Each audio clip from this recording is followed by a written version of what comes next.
Vamos a dar paso al segundo ponente de la tarde, el doctor Pablo Cabezudo, que viene del Hospital Regional de Málaga. Pablo es un experto y tiene muchísimas publicaciones y experiencia en el campo de las epilepsias autoinmunes. Así que, Pablo, cuando tú quieras, en cuanto la encuentre. Está ahí. Al final daremos turno a las preguntas. Vamos a tener las presentaciones de los 4 ponentes y luego discutiremos entre toda la audiencia todas las preguntas que tengáis. Bueno, muchas gracias por la presentación, por lo de experto. Gracias. Bueno, más que experto me considero que me gusta mucho este tema y muchas gracias a la organización de la SADE por contar conmigo para poder hablar sobre esto, ¿no? Bueno, ya ha comentado antes la anterior ponente, la doctora Armangue, ha comentado un poquito la introducción de cómo ha empezado esto de la epilepsia autoinmune. El diagnóstico, la etiología de epilepsia autoinmune se consideró como una categoría propia dentro de la publicación de la ELAE de 2017 y qué es lo que se consideró en aquel momento que era una epilepsia de etiología autoinmune. Pues esto es el pequeño parrafito que viene en el propio artículo, ¿no? El concepto de una epilepsia autoinmune es aquella que resulta directamente de un trastorno inmune en el cual las crisis son el síntoma principal del trastorno, de la enfermedad, y en la cual nosotros presumimos que es autoinmune porque nosotros podemos encontrar alguna evidencia de que existe algo autoinmune provocando inflamación en el sistema nervioso central. Esto con el tiempo y con el paso de los años, como se ha comentado, esto ha tenido ciertas diversificaciones y ha habido puntualizaciones importantes y por eso en el programa de la charla de hoy, como podéis ver, está bien separado una charla de crisis sintomáticas agudas y otras epilepsias o otras crisis no relacionadas que no serían las sintomáticas agudas. Y esto lo voy a explicar un poquito por qué. Como nosotros podemos ver, el hecho de que haya un mecanismo inmune en la epilepsia se da en diferentes patologías. Aquí se ve muy bien en el gráfico. En un lado del espectro tendríamos lo que hablaríamos que serían las encefalitis autoinmunes, que es lo que me tocaría a mí hablar ahora, y en el otro espectro también tenemos que saber, por ejemplo, que en epilepsia farmacoresistente de origen desconocido también va a haber cierto componente inmune, ¿no? La diferencia en que está en el papel que juega esa inmunidad en el desarrollo de las crisis epilépticas. Con lo cual, la puntualización que se ha hecho recientemente en estos años es, teniendo en cuenta que el concepto de epilepsia, como nosotros lo conocemos, se trata de una patología crónica, es decir, algo no reversible, algo que va a dejar al cerebro predispuesto a tener crisis epilépticas de repetición, y las crisis sintomáticas agudas, como aquellas que se dan en el seno de un proceso agudo que va a poder ser reversible. El Task Force de inmunidad que se creó a raíz de que se añadiera la etiología autoinmune como una causa dentro del grupo de etiologías de epilepsia, pues propusieron en este artículo que debíamos diferenciar dos grandes grupos, ¿no? A la hora de hablar de epilepsia autoinmune. Realmente la epilepsia autoinmune en sí no existiría, sino existirían dos grupos. Uno, que sería las encefalitis autoinmunes, en las cuales encefalitis autoinmunes, la mayoría de ellas provocadas por anticuerpos dirigidos contra antígenos de superficie, y que en el caso de que nosotros tratáramos esa encefalitis, nosotros resolveríamos la epilepsia, con lo cual sería la encefalitis un insulto agudo y no lo consideraríamos epilepsia. Y por otro lado sería la epilepsia autoinmune asociada, que serían aquellos casos en los cuales ya tendríamos otras patologías en las cuales no serían del todo reversibles y ya habría un daño celular de las neuronas de manera crónica. Pero bueno, hay algo entre medio que aún así frontera, que no lo tenemos muy claro si definirlo como una encefalitis autoinmune o como una epilepsia autoinmune asociada, con lo cual yo a la hora de realizar esta charla me he visto un poco con esa dificultad y de saber hasta dónde puedo llegar o también transmitiros cómo podemos diferenciar una cosa de la otra, y os adelanto que es muy difícil. ¿Por qué? Porque nosotros, una encefalitis autoinmune, como lo han considerado en el artículo anterior, sería aquellos procesos en los cuales, por ejemplo, nosotros tenemos anticuerpos de superficie y es reversible, ¿no? Pero esos no son los criterios de una encefalitis autoinmune. Los criterios de una encefalitis autoinmune que están vigentes actualmente de 2016 son estos. Y lo principal es que hay un inicio subagudo. Es un cuadro, por así decirlo, grave, con una sintomatología muy florida. Y en el caso de que encontrásemos anticuerpos, nosotros podríamos, dentro de este cuadro clínico que veis aquí, sería una encefalitis autoinmune posible. Si encontramos un anticuerpo bien caracterizado, entonces llegaríamos al diagnóstico definitivo. Pero como he comentado, existen cosas que están un poquito en el borde. Y aquí es donde puede haber un gran debate, ¿no?, de saber hasta dónde llegar. Y nosotros, por ejemplo, sabemos que existen pacientes, bien con epilepsia crónica o pacientes con epilepsia de inicio reciente, que se consideran aquellos que han debutado en los 12 meses anteriores, pero no con un inicio tan explosivo como requiere el diagnóstico de encefalitis autoinmune, sin otros signos y otros datos sugestivos de encefalitis. Y estaría ahí un poco en borde, ¿no?, entre la encefalitis autoinmune, que sería entre la encefalitis autoinmune y la epilepsia asociada a la autoinmunidad. Y esto pasaría un poquito también con los anticuerpos anti-Gas.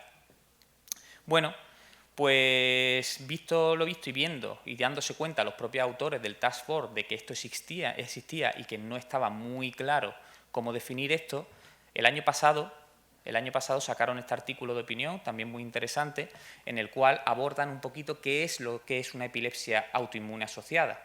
Como podéis ver, aquí ya saben también que existen pacientes con anticuerpos de superficie que no tienen por qué tener la explosividad de una encefalitis autoinmune y entonces no queda muy bien claro en dónde clasificarlo. Ellos deciden utilizar una escala que yo supongo que muchos de vosotros conoceréis, que la desarrolló Dubey en 2017 de la Clínica Mayo de manera prospectiva.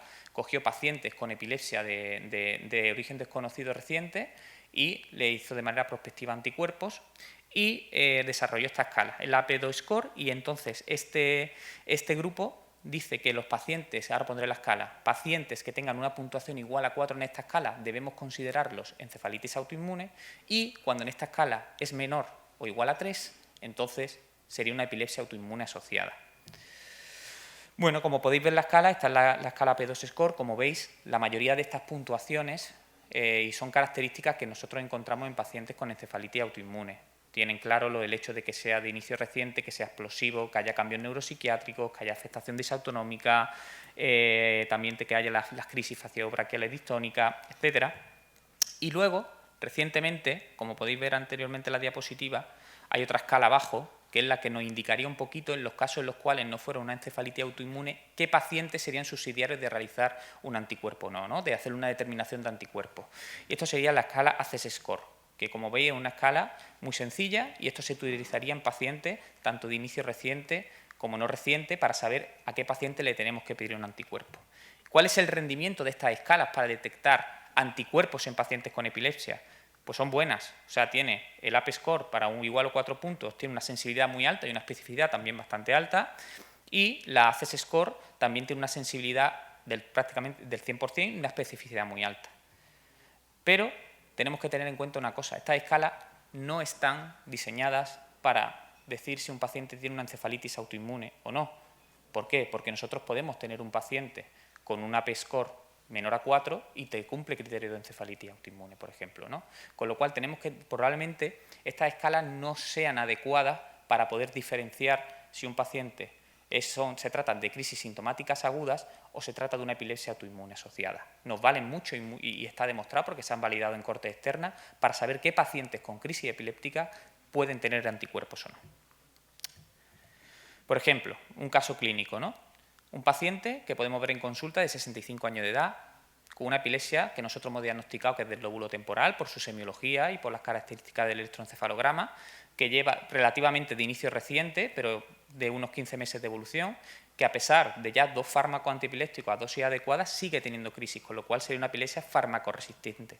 El paciente de por sí no te cuenta problemas de memoria y nada en absoluto, ¿no? Está uno de los fármacos con el que está utilizando el levetiracetam y tú en una anamnesis dirigida, pues tú le preguntas si tiene algún problemita de memoria o si está algo o tiene algún trastorno de comportamiento.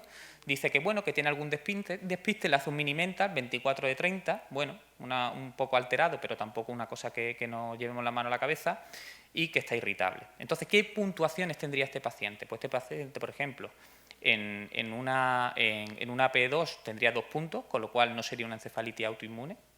En una AC2 tendría 2 puntos, con lo cual sería potencialmente una epilepsia autoinmune asociada, es decir, aquellas epilepsias sin un gran cuadro florido y síntomas de encefalitis autoinmune.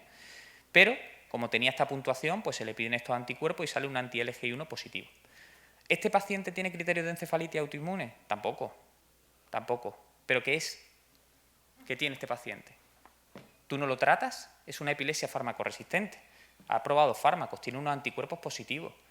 Si tú no tratas a este paciente con inmunoterapia porque no cumple criterios de encefalitis autoinmune, yo creo que lo mismo habría que tratarlo. Y si lo trata y responde, entonces confirma el diagnóstico. Pues yo creo que estas son todas las cosas que deben de plantearse y donde tiene que ir el camino para diferenciar estos dos campos, ¿no? Que lo mismo no hay un corte entre medios, sino que un espectro, ¿no? Y tenemos que ser un poquito más laxos en esto y tenemos que tener en cuenta no solamente las puntuaciones de las escalas, sino también, por ejemplo, el tipo de anticuerpos que encontramos y también mejor caracterización y cuantificación de otros síntomas acompañantes, ¿no? No vale solamente decir que tiene afectación cognitiva, sino qué tipo de afectación cognitiva es y qué intensidad. Y también la respuesta a inmunoterapia es muy importante.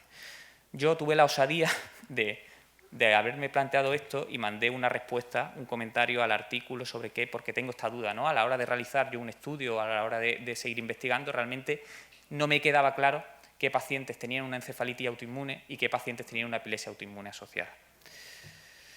Bueno, ya pasamos a comentar un poquito las crisis epilépticas en encefalitis autoinmune, que es de lo que voy a hablar. Aquí tenemos en principio representados los anticuerpos de superficie que se han ido caracterizando a lo largo de los años. Hay una barrita de frecuencia, en adultos la más frecuente, igual que en niños, sigue siendo la NMDA, pero luego ya pasamos al LGI1 y para abajo tenemos otros anticuerpos.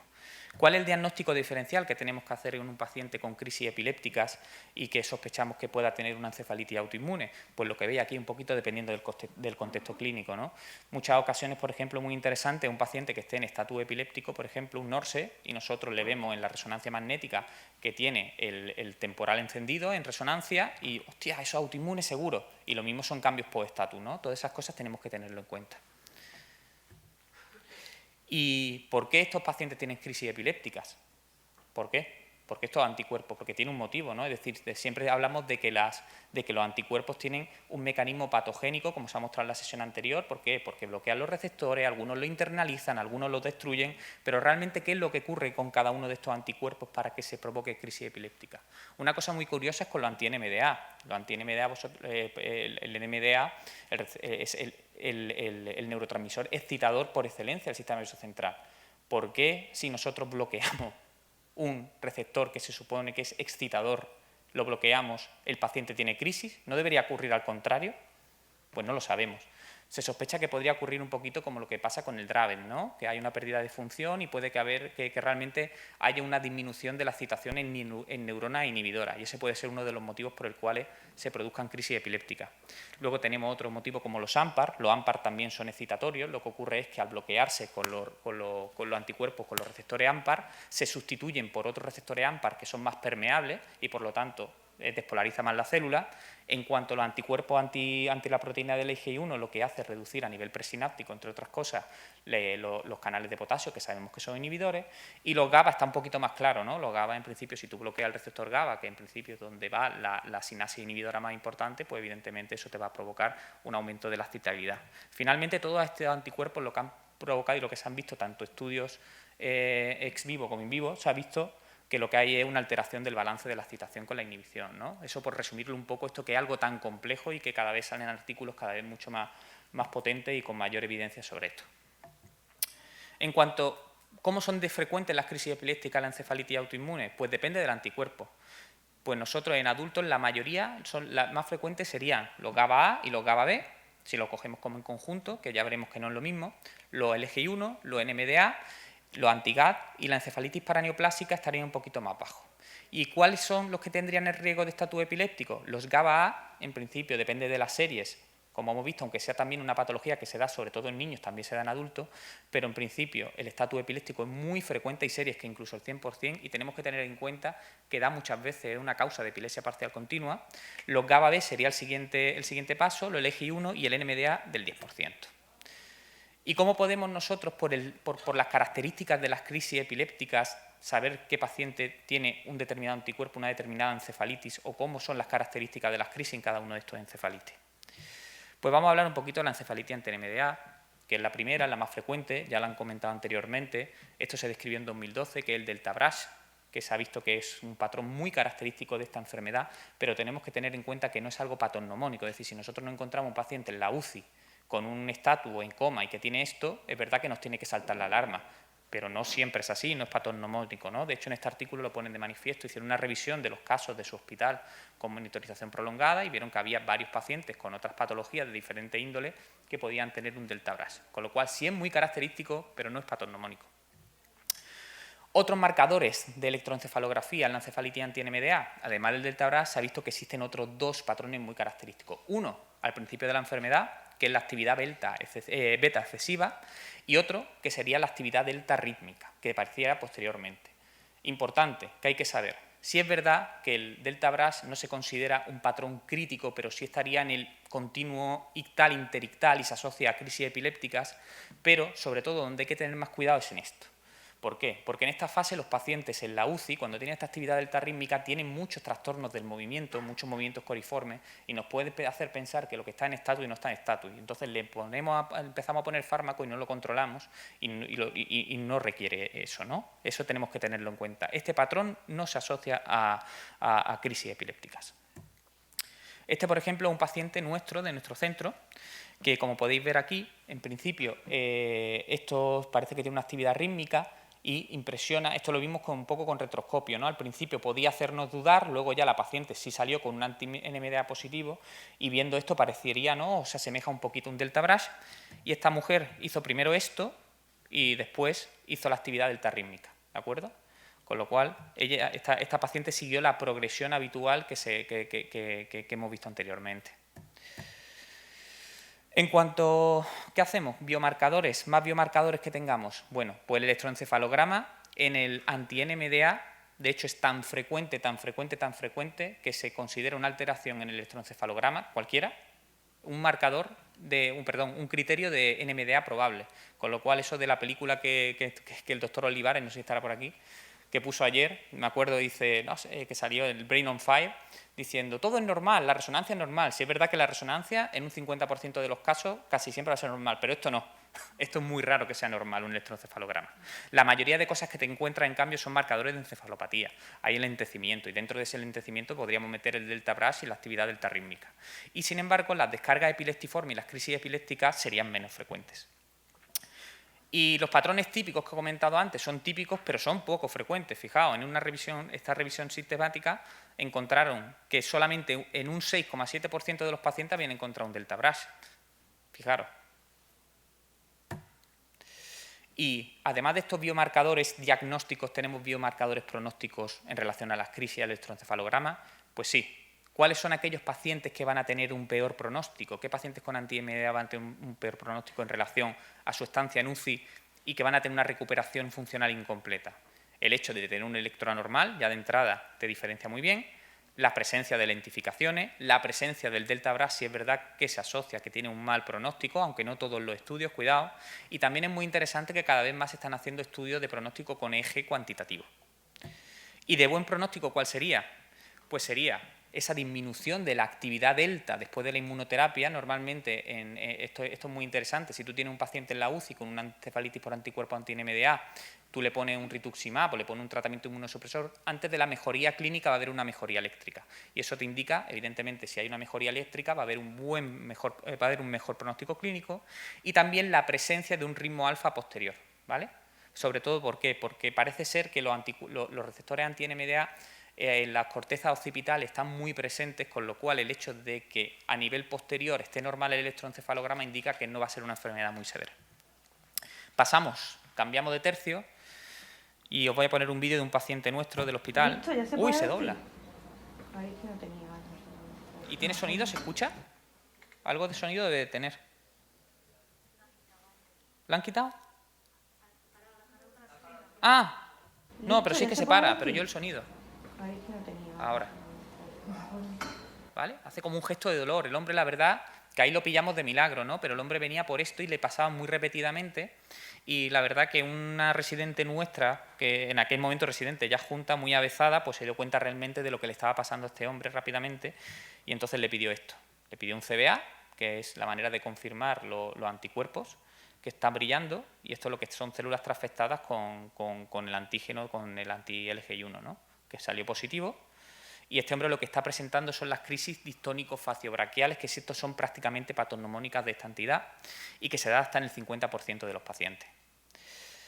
Pero, ¿cómo son estas crisis? Pues estos episodios son muy cortos, ¿vale? Tienen esta duración. Se pueden asociar a otros tipos de crisis de encefalitis ante el eje I1. No suele haber correlato EG. El correlato EG solamente en un tercio de los casos, y sí es verdad que existen el patrón electrodecremental y sobre todo el infraslow activity que veremos a continuación, que se da en este tipo de crisis. No siempre tiene por qué ser distónico, porque a veces hay tónicas, son mioclónicos, combinaciones, a veces no solamente afecta a la cara y el brazo, sino también a la pierna y el tronco, y a veces pueden ser bilaterales alternantes, puede haber en muchas ocasiones, cuando son un poquito más prolongadas, puede haber una afectación de conciencia, te pueden ocurrir durmiendo despierto y puede haber desencadenantes sensitivos, ¿no? ¿Qué es el DC Shift? ¿Qué es el infraslow activity? Pues mira, esto es un estudio muy bonito que se ve en pacientes, en monitorización video-G de pacientes con el eje I1, en el que se ve un correlato eléctrico con estos episodios de contracción facial-braquiodistónica, y como podéis ver, arriba es el eje crudo, que es muy difícil poder verlo porque hay muchos artefactos de electromiografía, pero abajo, que está filtrado, podéis ver que el paciente está teniendo una crisis facio-braquiodistónica izquierda, y veis cómo hay una actividad, una elevación, ¿no? Hay una actividad lenta delta, o sea, subdelta, que va hacia arriba, que precede a ese espasmo, ¿no? Y esto es uno de los motivos por el cual se sospecha que estos episodios tienen un origen epileptiforme, porque estos se han encontrado en muchas ocasiones también en pacientes que presentan crisis tónicas. Bueno, de todas maneras, a pesar de esto, hay discusión y hay debate respecto a este tema, ¿no? Entonces, sin duda, son crisis epilépticas, pero en muchos ámbitos dice que no tienen ni idea. Esto es algo probablemente que sea algo subcortical, que sea un trastorno del movimiento paroxístico, ¿no? Bueno, pues probablemente sean las dos cosas, ¿no? Parece que también estamos otra vez bordeando y estamos aquí otra vez en la frontera. ¿Qué apoya una cosa y qué apoya otra? Pues que apoyen que sean crisis epilépticas que son estereotipadas, que a veces hay una afectación de conciencia, los pacientes a veces se desconectan porque probablemente propaga al lóbulo temporal, que hay evidencias electroencefalográficas en algunos casos y que puede haber una dudosa respuesta a fármaco antiepiléptico, sobre todo a bloqueantes de canal de sodio, y que va a favor de que esto sea algo realmente a nivel de ganglio basal. Pues mira, la duración tan corta que hay a veces un patrón bilateral alternante, que en muchos y en la mayoría de los casos nosotros no veamos alteraciones electroencefalográficas, que en la mayoría de los casos no respondan a fármacos antiepilépticos, y que en muchos de estos pacientes nosotros detectamos lo más llamativo en el PET es un hipermetabolismo en los ganglios basales, como podéis ver aquí, por ejemplo, ¿no? Este es un paciente de la literatura, no es nuestro. Bueno, ¿realmente qué ocurre aquí? Pues probablemente lo que ocurre es esto, ni una cosa ni lo otra, sino todo a la vez, y que realmente haya una red. Nosotros en la epilepsia siempre hablamos con una enfermedad de redes, y esto no va a ser una cosa al contrario. Tiene que haber una red que es una red frontotemporal de ganglios de la base que se afecta, estos anticuerpos afecta predominantemente, y independientemente en el momento, en la zona de la red en el que se produzca la primera descarga, arrastra toda la red, ¿no? Y dependiendo un poco donde se active, probablemente dependa las diferencias de la semiología. Por ejemplo, si empieza la descarga a nivel frontal, en la red frontal, además de tener la clínica distónica, pero sí podemos ver las alteraciones electroencefalográficas, o crisis más largas que consigan llegar hasta la zona del hipocampo, es lo que nos provoca la afectación de conciencia. Entonces, probablemente aquí no hay una zona cortical específica, sino lo que hay es una afectación de una red neuronal. Este sí es paciente, sí es nuestro.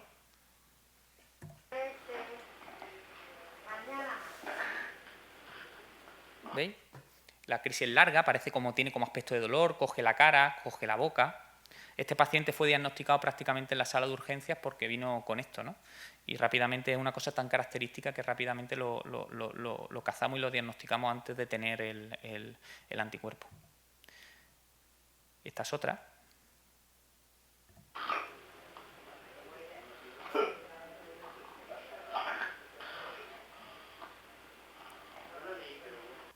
De este vídeo, además de la crisis, no sé si os dais cuenta algo con el ruido.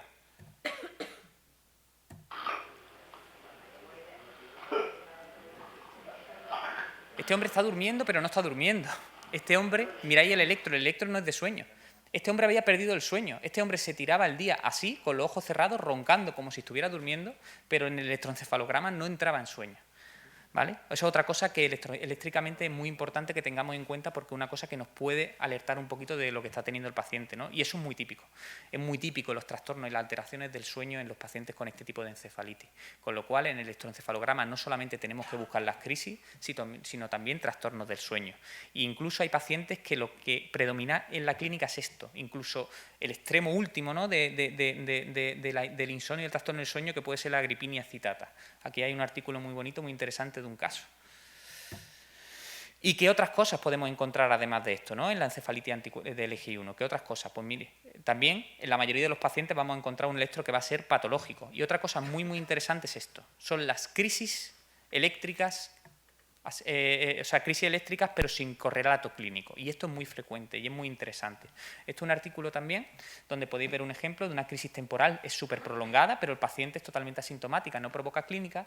Y esto es muy interesante porque puede ser un marcador precoz de la enfermedad, porque incluso se pueden preceder a las crisis faciobraquiodistónicas, pueden ocurrir tanto en vigilia como en sueño, y puede ser interesante que cuando encuentres esto en un paciente con un deterioro cognitivo un poco tontorrón y tú veas esto, todavía evidentemente no ha tenido crisis, sino que le haya hecho el electroencefalograma porque sospeche alguna otra cosa, y veas esto, es muy interesante y tenerlo en cuenta y saber que existe. Bueno, simplemente por recordar, ¿no?, que este paciente, como he enseñado, por suerte lo conseguimos diagnosticar muy pronto y lo conseguimos meter, y el primer paciente que se incluyó en este ensayo internacional de ranolixizumab, ¡oh, por Dios! No me sale ranolixizumab, que es un anticuerpo monoclonal contra la fracción compleja del anticuerpo, y que está haciéndose ensayos para diferentes patologías mediadas por anticuerpos, y el LGI1 una de ellas, y lo conseguimos reclutar y fuimos los primeros en Europa en meter al paciente. Bueno, y ya otro tipo de pasar un poquito rápido, otro tipo de otras crisis epilépticas en contexto de encefalitis autoinmune. La encefalitis por anticuerpo anti-Casper2 tenemos que sospecharla en varones mayores de más de 65 años. Es muy típico que ocurran en racimo, en clúster, las crisis, y muy importante estas características, ¿no? Si tenemos un paciente con este tipo de crisis, con la habilidad emocional, con mareo paroxístico, está bien. Nosotros se operó del cáncer, se le trató con inmunoterapia desde primera hora, y el paciente, a pesar de la llamativa atrofia que ha sufrido a nivel de los temporales, el paciente sigue siendo prácticamente independiente, con lo cual, buena noticia. Ya han comentado en la charla anterior la encefalitis por anti-GABA-A. Simplemente quería también comentar y remarcar eso, ¿no?, que en este tipo de encefalitis autoinmune es una encefalitis multifocal y que hay una alta frecuencia de estatus epiléptico, incluso de epilepsia parcial continua, y que es muy interesante este estudio, que como podéis ver que señala la flecha, en la flecha siempre y casi siempre va a estar afectada el cíngulo, ¿vale? El giro cingulado en esta encefalitis casi siempre va a estar afectado de manera bilateral y en mayor o menor manera. ¿Y esto por qué es debido? Pues esto es muy bonito. Esto es bonito ¿por qué? Porque se ha visto que en esa zona, en el giro cingulado, es una de las zonas donde hay mayor expresión de receptores GABA-A, con lo cual tiene su correlación con la imagen, y es muy interesante. Este artículo es muy bonito, muy elegante, y os invito a que le echéis un vistazo. Ha salido hace una semana aproximadamente. Y ya por último se ha hablado de MOG, pero no se ha hablado de esta entidad. Y esta entidad es muy interesante. Yo no sé lo que nos pasa a nosotros con el fuego, entre el FIRES y el FLAMES. Vamos a tener que cambiar un poco ya los acrónimos. Pero este es muy interesante. Está una paciente nuestra, una paciente que nosotros hemos publicado también en la revista de neurología. Y es un cuadro clínico, el FLAMES, es un cuadro muy característico clínico-radiológico. Además, como han comentado anteriormente, el MOG puede dar encefalitis unilaterales corticales, que es el caso. En este caso de esta paciente lo que tiene es una hiperintensidad a nivel cortical en T2 y en FLAIR. Y el cuadro clínico es muy característico. Son pacientes que tienen crisis focales de esa zona, además de clínica negativa, ¿no?, déficits corticales, con lo cual muchas veces esta paciente, por ejemplo, entró como un código ictus. De hecho, nos llegó a nosotros trasladada desde un hospital comarcal, después de que le hicieran fibrinolisis, etcétera, un montón de cosas, y vino al final porque tuvo una crisis epiléptica, y entonces ya no sabían un poco qué hacer y la trajeron, ¿no? Y viendo la resonancia un poco y la clínica de síntomas negativos con síntomas positivos, sospechamos que podía ser esto, y evidentemente le salieron efectivamente le salió un anti-MOG positivo, la tratamos y la señora está ahora mismo asintomática. Y bueno, esto es una tablita resumen un poco con las características de cada tipo de encefalitis autoinmune y el tipo de crisis que pueden tener en la segunda columna. Y ya para terminar, para no demorar más, solamente comentar esto, ¿no?, que nosotros próximamente en Andalucía esperamos poder por fin, y a pesar de que siempre nosotros hemos dependido mucho del Clinic de Barcelona, porque son pioneros, son potentísimos, etcétera, pero siempre podemos tener un poco el inconveniente de tener que mandar las muestras tan lejos, etcétera. Nosotros, además, con todo nuestro interés, nuestro cariño y nuestra ilusión, vamos a intentar, y probablemente sea una realidad dentro de pocos meses, poder realizar, hacer un laboratorio de investigación a la hora de determinar anticuerpos. ¿Vale? No solamente hasta ahora nosotros lo que estábamos haciendo, y en la mayoría de los casos lo que se hace son los kits comerciales, que son los CBA, que son realmente lo más específico, es decir, eso cuando te sale positivo probablemente el anticuerpo sea positivo, pero sí es verdad que para casos dudosos y tal, el realizar inmunohistoquímica es principal y primordial, y con lo cual nosotros dentro de poco esperemos que podamos tener esto. ¿Vale? Pues nada, pues con eso, sin más, muchas gracias.